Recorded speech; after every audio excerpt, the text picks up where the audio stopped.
okay naman. Coming back from World's Asian Championships, grabe saba ka agad sa training.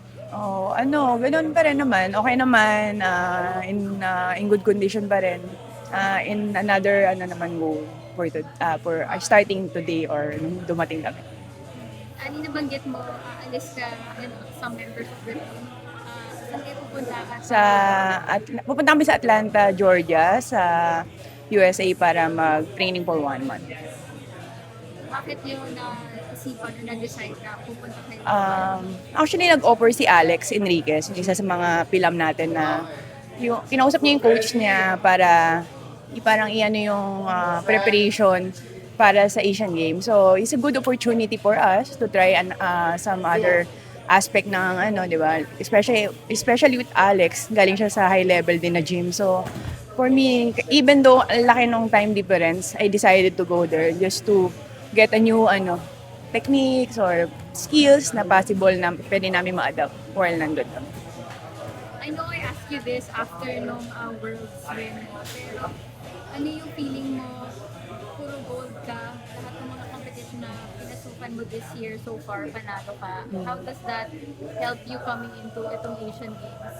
Siguro somehow is added confidence, pero it's not necessary sure na, di ba, mag-gold ako for Asian Games. Pero is another, I think, more motivation for me na I'm in the right path and I need just to do it more and maybe added more din, di ba? So ayun, kumbaga parang hindi naman nawawala yung saya nung mga previous stint ko, pero it's more on back for being a challenger pa rin. Challenge talaga siya kasi ibang timbang Yes. sa 52. 52. Not your usual. Yes. How are you approaching that na yun nga, ibang challenge na naman. Oh, yun, I think much times two. Yeah, aside syempre sa pressure na they addressing na defending champion ako even though hindi, diba? Another more challenge is the weight cut. Kasi yung typically walking weight ko from the 57 kasi mga around 59, 60. Yun na yung medyo good na yun parang good na yung eating habit ko noon. Then, so what more na lang pagbaba ko pa ng 52. So I need to cut more, around 7 kilos just to be on 52. Then I have like 1 month to go to get the weight para maging okay pa rin pagdating ng laban. Bakit nga ulit ikaw bumaba to 52? Bumaba ako sa 52 kasi wala yung original weight ko. Wala yung 57. It's either ang weight available lang for the Asian Games is 48, 52, and 63 for the women's. So, noong 2018, nag-try ako ng 63 or 62. That time, 62 pa lang yun, 2018. Hindi talaga ako pinapalad pag Asian level yung usapan. So doon tayo sa, mas malapit ako sa katotohanan na magme-medal ako. Yun nga lang, ang take doon is to weight cut ng mas malaki. Pero okay naman, na-try ko naman mag-weight cut early this year for the 52. Nakuha ko naman. Medyo nahirapan lang ako around 400 grams pero I mean, nakuha pa rin. So, siguro by this time, mas alam ko na yung dapat kong gawin. Yun yung unang attempt ko ng 52. Nakapag-compete naman ako in the local competition. So, okay naman. And then this time, more on looking forward ako na ma-meet ko ulit yung 52 then makapag-compete naman ako in Asian level. Mas may pressure ba sa'yo since yun nga, technically defending ka in a way, pero yun nga, you're coming in as a gold medalist for the 2022 edition. Actually, yung pressure, mas inisip ko yung pagbaba Hindi yung paglalaro.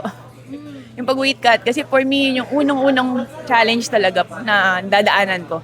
Hindi ako makapaglaro hanggat hindi ako makakuha ng weight. So, hindi ko masyadong inisip yung expectation ng tao sa akin na they expect me to get the gold. Especially this time na yung pagpunta kasi namin ng US, parang umutang pa ako just to get that money. Then, alam mo yun, medyo tight talaga. Parang for me, ginagawa ko yung best ko just to meet up kung ano kailangan kong preparation, di ba? So, I just hope na yung effort ko na yun is ma-reward ko pagdating ng tamang panahon. Nagit din kailangan mo. Oh. Is it really, parang, bakit umabot ka sa ganun na talagang determined ka to go there and train? Kasi yung preparation nasa amin talaga Kumbaga parang kung mag-aanday kami na lumabas yung budget, 'di ba? It will take time. Parang yung oras hindi naman kami hinihintay na kailangan kami magkakapera, di ba? So, talagang mag-outsource ka just for a while para lang magawa mo yung dapat mong gawin in preparation. Kasi pagdating ng ano, ikaw pa rin naman ang magbibigay ng time, ikaw pa rin yung mag-allocate ng time, ikaw pa rin yung maghahanda, at ikaw pa rin ang lalaro, walang iba, kundi kung ikaw. Kung pinaghandaan mo talaga sa abot ng mga kaya mo, eventually, pagdating ng tamang panahon, lalabas yun kung ano yung, kumbaga, di ba, at least wala akong pinagsisihan kasi binigay ko lahat. Di ba, wala akong, ano, ay sana ganito, ay sana ganyan. So, wala na akong mga what if.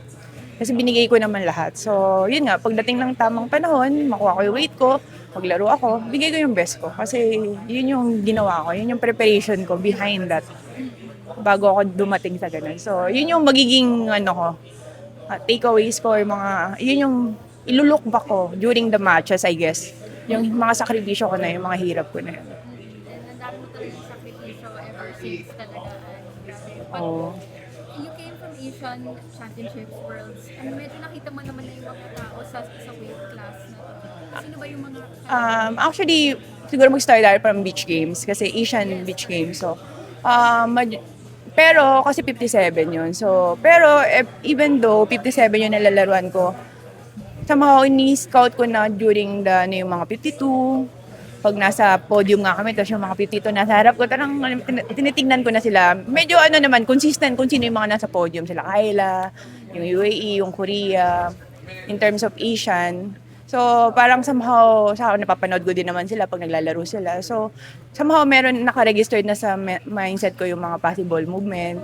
Pero hindi ko naman binabox out or binabox in yung mga ginagawa. Ay, mga yung, hindi ako masyado nagko-concentrate kung ano yung gagawin nila. Mas nagko-concentrate ako kung ano yung mas gagawin ko against them. Parang ganun. Yung si Kyla lang naman. Oo, si Kyla. Last time parang si Kyla din ata. So I mean, di ba si Kyla, lagi naman nasa podium. So, malaking bagay din sa akin na nakakalaro ko siya. Diba? Sa training, pag nandito sa training, all outing kami talaga. Parang binibigay ko yung best ko, binibigay niya yung best niya. So, yun, mga ganda naman.